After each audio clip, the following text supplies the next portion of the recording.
मनुष्य योनीत परमात्म्याने जीवाला संपूर्ण स्वातंत्र्य दिलेलं आहे. मनुष्य इतर म्हणजेच मनुष्याशिवाय इतर ज्या काही योनी आहेत, पशु पक्षी प्राणी आणि यामध्ये देवाला सुद्धा हा संपूर्ण स्वतंत्रता नाही. कारण या सगळ्या ज्या काही योनी आहेत ना, या फक्त आणि फक्त भोग योनी आहेत. मनुष्य सोडल्यास बाकी सगळ्या ज्या काही योनी आहेत, पशु पक्षी प्राणी, ह्या फक्त आणि फक्त आपले प्रारब्ध भोगण्यास इथे आलेले असतात. आणि एकदा का त्यांचे प्रारब्ध भोगून संपले की मग त्यांची त्या जीवातून मुक्तता होते. पशु पक्षी प्राणी यांनी या जन्मात केलेले कोणतेही क्रियमान कर्म संचितात जमा होत नाही. पण मनुष्याने कोणते जरी एखादी क्रियमान कर्म केले ना, तर ते संचितात जमा होऊन राहते. आता क्रियमान कर्म म्हणजे काय, संचित कर्म म्हणजे काय आणि प्रारब्ध म्हणजे काय, याचा संपूर्ण डिटेलमध्ये व्हिडिओ आपल्या चॅनलवरती अवेलेबल आहे.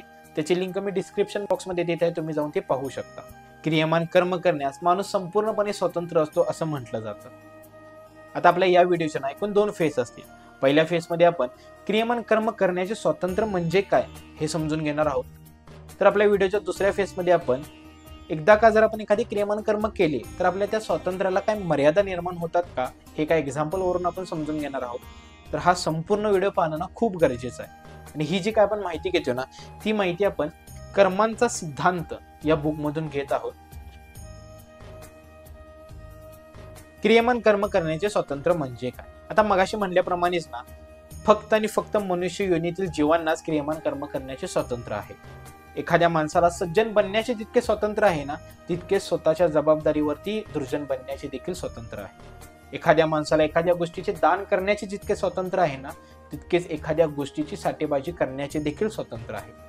आणि एखाद्या माणसाला खरे बोलण्याचे जितके स्वातंत्र्य आहे, तितकेच खोटे बोलण्याचे देखील स्वातंत्र्य आहे.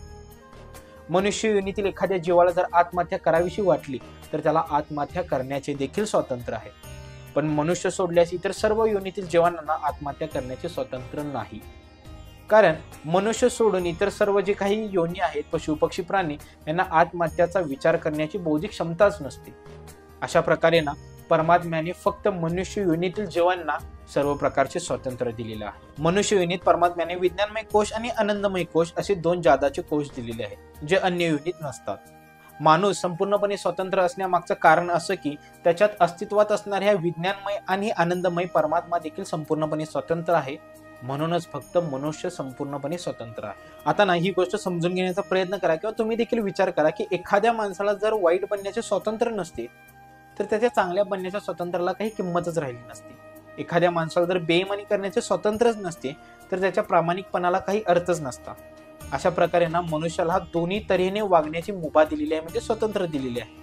म्हणूनच फक्त आपण असं म्हणू शकतो की एखाद्या माणसाला खोटे बोलण्याचे संपूर्ण स्वातंत्र्य होते, तरी देखील त्याने सत्याची बाजू घेऊन तो उभा राहिला. माणसाला केवळ ना फक्त चांगले वागण्याचे स्वातंत्र्य असेल आणि वाईट वागण्याचे स्वातंत्र्य नसेल ना, तर त्या स्वातंत्र्याला संपूर्ण स्वातंत्र्य म्हणता येणार नाही. म्हणजे बघा, एखादा माणूस जर असं म्हटला की मी माझ्या बायकोला माझ्या घरातल्या संपूर्ण व्यवहाराचे स्वातंत्र्य दिलेले आहे, माझी संपूर्ण तिजोरी मी तिच्या हवाली केलेली आहे, पण त्या तिजोरीच्या किल्ल्या माझ्यापाशी आहेत, मग त्या स्वातंत्र्याला काही किंमत नाही ना, काही अर्थच नाही. आता आपण हेनरी फोर्ड यांचं एक एक्झाम्पल घेऊया आणि या एक्झाम्पल नंतर ना आपण व्हिडिओच्या आपल्या दुसऱ्या फेजला सुरुवात करणार आहोत. जेव्हा हेनरी फोर्ड यांनी सगळ्यात पहिल्यांदा कार बनवल्या होत्या ना, तेव्हा त्या कार फक्त एकाच रंगाच्या बनवल्या होत्या, त्या म्हणजे काळ्या रंगाच्या. आणि त्यांनी आपल्या शोरूमच्या शोकेजमध्ये ग्राहकांना त्यांच्या आवडीच्या रंगाची गाडी निवडण्याचे स्वातंत्र्य आहे अशी मजेशीर पाटी लावली होती. You can choose any colour you like provided it is black. आपल्या आवडीप्रमाणे कोणत्याही रंगाची गाडी पसंत करा, मात्र ती काळ्या रंगाची असावी. याला फक्त ना स्वतंत्रपणाचा देखावा म्हणता येईल. आता आपण येऊयात आपल्या व्हिडिओच्या सगळ्यात महत्त्वाच्या दुसऱ्या फेजकडे. एकदा का जर तुम्ही एखादी क्रियमान कर्म केलात तर तुमच्या त्या क्रियमान कर्म करण्याच्या स्वातंत्र्याला काही मर्यादा पडतात का. जेवढी स्वतंत्रता तेवढी जबाबदारी. आपल्याला ना कोणतेही क्रियमान कर्म करण्याचे संपूर्ण स्वातंत्र्य आहे, पण एकदा का जर आपण एखादी क्रियमान कर्म केले तर त्याची फळ भोगण्याची आपल्याला स्वतंत्रता नाही. म्हणजेच काय, तुम्हाला माहित आहे की तुम्ही एखादी क्रियमान कर्म केलेलं आहे आणि त्याचे वाईट फळ मी तुम्हाला मिळणार आहे, आणि तुम्ही त्यावेळी असं म्हणू शकत नाही की त्या क्रियमान कर्माचे वाईट फळ मिळणार आहे आणि ते मला नको आहे. असं नाही. एकदा का जर तुम्ही एखादी क्रियमान कर्म केलात तर त्याचे चांगले किंवा वाईट जे काय फळ मिळणार ते तुम्हाला भोगावेच लागते. म्हणूनच भगवंताने आपल्याला गीतेत सांगितलेलं आहे की कर्मण्यवाधिकारेस्ते मा फलेषु कदाचन. तर या वाक्याचा आजपर्यंत आपल्याला अर्थ असा सांगण्यात आलेला आहे की तुला कर्म करण्याचे तर अधिकार आहे, पण त्याचा फळ भोगण्याचे तुला कोणताही अधिकार नाही. तर हा अर्थ ना पूर्णपणे चुकीचा आहे. तर या वाक्याचा भगवंताच्या दृष्टिकोनातून खरा अर्थ काय होतो याच्यावरती आपण एक डिटेलमध्ये व्हिडिओ तयार केलेला आहे. तो व्हिडिओ देखील आपल्या चॅनलवरती अवेलेबल आहे. त्याची लिंक मी डिस्क्रिप्शन बॉक्समध्ये देत आहे, तुम्ही जाऊन तो पाहू शकता. इथं भगवंत आपल्याला काय सांगतात की तुम्हाला कर्म करण्याचे तर संपूर्ण स्वातंत्र्य आहे, पण एकदा का जर तुम्ही ते कर्म केलात तर त्याच्या परिणामाचे बंधन तुम्हाला स्वीकारलेच पाहिजे. म्हणजेच काय, त्याचे जे काय फळ मिळेल ना हे तुम्हाला भोगलेच पाहिजे. मग तुम्ही जर चांगले कर्म केला असाल तर त्याचे तुम्हाला चांगलेच फळ मिळेल, तुम्ही जर वाईट कर्म केला असाल तर त्याचे तुम्हाला वाईटच कर्म मिळेल. कारण कर्म कायदा हा असा एकमेव कायदा ना ज्यामध्ये अनोरेनो एवढी देखील त्रुटी नाही. आणि सगळ्यात महत्वाचं म्हणजे कर्माचा कायदा हा देवाला सुद्धा सुटलेला नाही. तुम्ही आम्ही तर मनुष्य आहोत. तर आता आपण पाहूयात ना की कर्म करण्यात आपल्याला कितपत स्वतंत्रता असते हे आपण एका एक्झाम्पल मार्फत समजून घेणार आहोत. जे एक्झाम्पल आपल्याला कर्माचा सिद्धांत या बुक मध्ये दिलं गेलेलं आहे. की एकदा एका माणसाने ना एका संत महात्म्याला विचारले की महाराज, कर्म करण्यात माझी स्वतंत्रता किती? ते महात्म्याने त्याला सांगितले की एक पाय वर करून दुसऱ्या पायावरती उभा राहा. त्या माणसाने उजवा पाय वर केला व डाव्या पायावरती उभा राहिला. तेव्हा महात्मा म्हणाला, आता डावा पायही वर कर. तो माणूस म्हणाला, महाराज काय भलतीच थट्टा करता, उजवा पाय वर केल्यावर आता डावा पाय कसा काय वर करणार? आणि समजा तसा प्रयत्न केला तर मी जमिनीवर नाही का कोसळणार? उजवा पाय उचलण्याने मी बंधनात पडलो आहे, आता डावा पाय कसा काय उचलणार?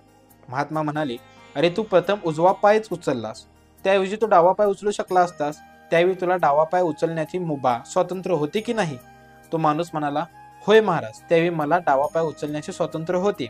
तेव्हा मी कोणत्याही बंधनात नव्हतो, कारण तोवर मी कोणताही पाय वर उचलण्याचे कर्मच केलेले नव्हते. डावा पाय प्रथम उचलला असता तरी पण बंधनातच पडलो असतो, कारण मग मला उजवा पाय उचलता आला नसता. महात्मा म्हणाले, बिलकुल बरोबर.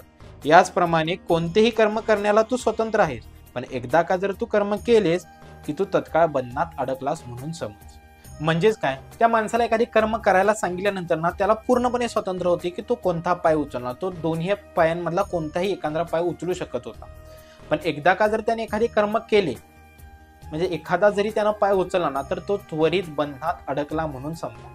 तर अशा प्रकारे ना आपल्याला क्रियमान कर्म करण्याचे स्वातंत्र्य असते. पण एकदा का आपण एखादी कर्म केले ना तर आपण त्वरित बंधनात अडकतो आणि मग त्याचे फळ भोगणे आपल्याला अनिवार्य आहे.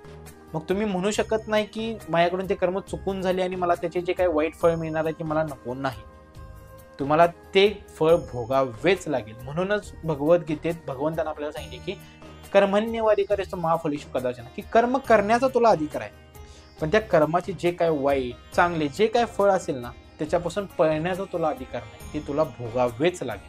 म्हणून कर्म करण्या अगोदर ना तू 100 वेळा विचार कर आणि मगच कर्म कर.